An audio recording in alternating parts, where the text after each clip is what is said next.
I said to Elizabeth, Elizabeth, I really now feel great. I just shaved and I feel 10 years younger. And Elizabeth frowned, he said, and said, why didn't you shave last night?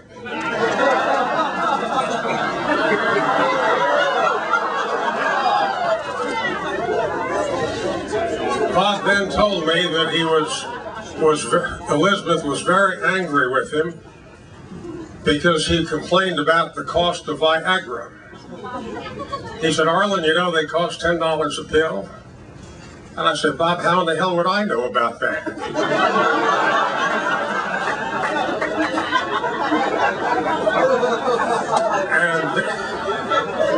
And then Elizabeth said to him in anger, so he reported, Bob, you can afford $40 a year.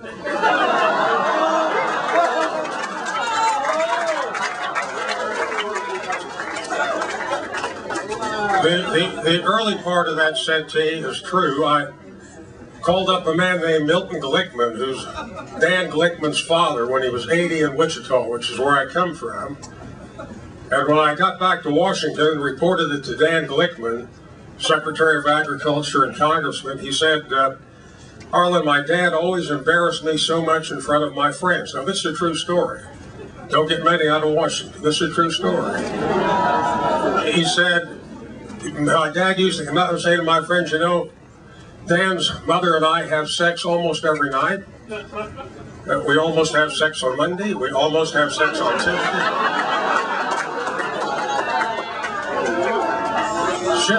Shifting now to property. I'd appreciate it if you didn't laugh so long. I don't have much time.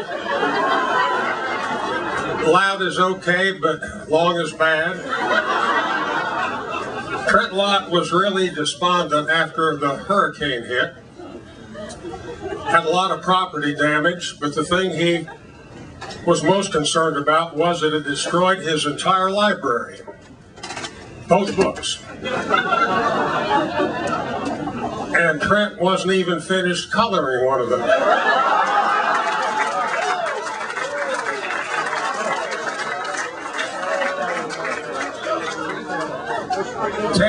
Ted Kennedy interrupted me questioning Alito in the confirmation hearing. They're trying to get something on Alito to get traction for a filibuster.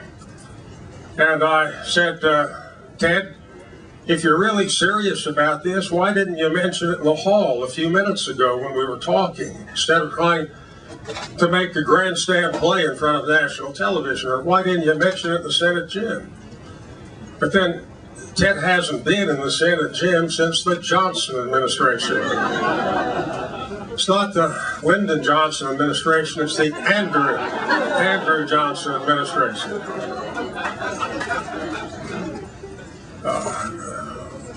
There was a vicious argument in the Democratic cloakroom recently, and you might imagine who the arguers were, Hillary and Barack and Joe Biden.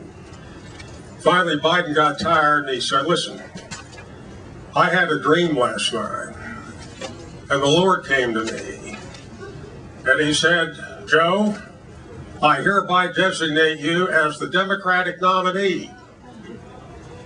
Barack scowled and said, listen, that's nothing, because I had a dream last night, and the Lord came to me and said, Senator Obama, a lot of respect for Senator Obama, you will not only be the Democratic nominee, but you will be the next president of the United States. Hillary frowned and said, listen, guys, I had a dream last night myself, and I didn't say anything to either of you.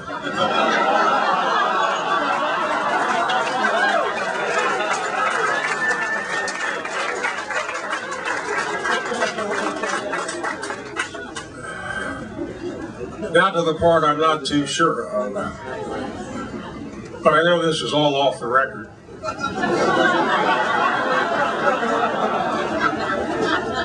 Only a bunch of cameras recording it all, and newspaper people writing it down. Dan Quayle's biggest mistake was not misspelling potato. No matter how hard they tried to correct his word selection. He couldn't be persuaded. He always thought that harass was 2 words.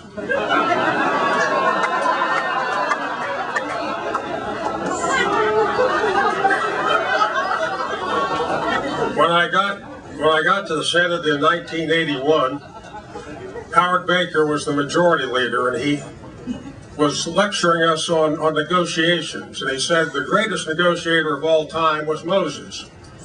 But even Moses slipped up now and then. For example, when he came down from Mount Sinai, he said there's good news and there's bad news.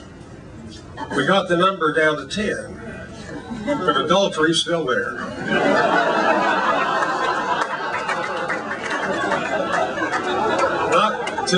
Not too long ago, I don't think I'm going to have time for my best jokes. Not too long ago, I was riding the Acela from Washington going to Philadelphia, and Al D'Amato was with me, and he was going on to New York, and the steward came by and said, "What'll you have?" Said to D'Amato, he said, "I'll have a Manhattan." He said to me, "What do you have?" He said, "I'll have a martini." Then as he approached the next man, he had his back to the steward and said, "What will you have, sir, Scotch, rye, or whiskey?" And the man turned around. He was a man of the cloth. He had a collar on. He said, "Scotch, rye, or whiskey? I'd commit adultery first." And Al jumped up and said, "I didn't know that was an option."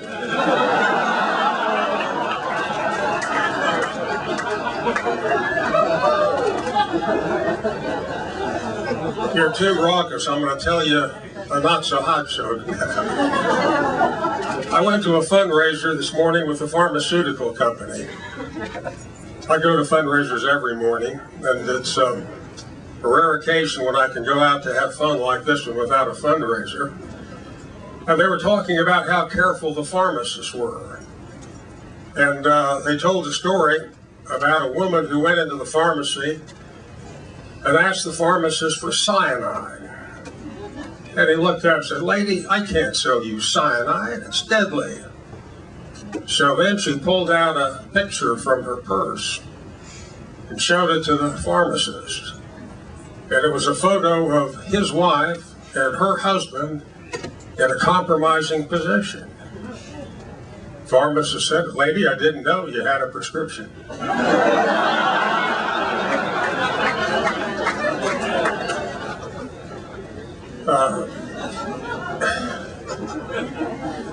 I got clearance from Joan on a couple more jokes. Joan is here.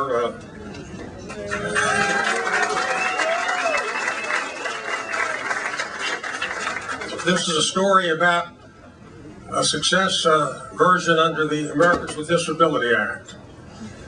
A woman placed an ad on the internet looking for a new boyfriend.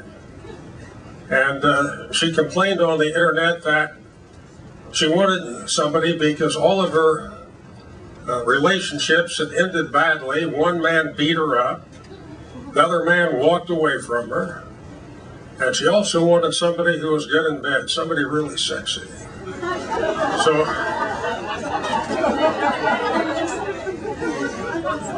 So a few days later, her doorbell rang, and there was a paraplegic.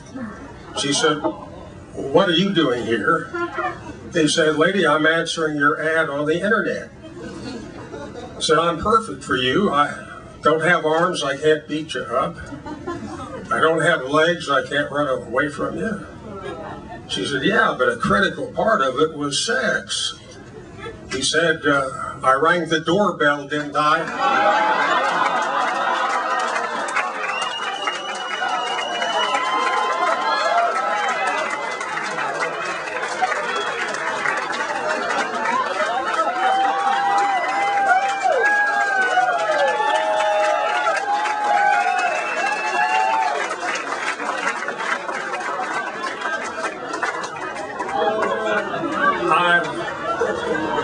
I've got some more jokes. But nothing will surpass that response. So I'm gonna quit while I'm ahead.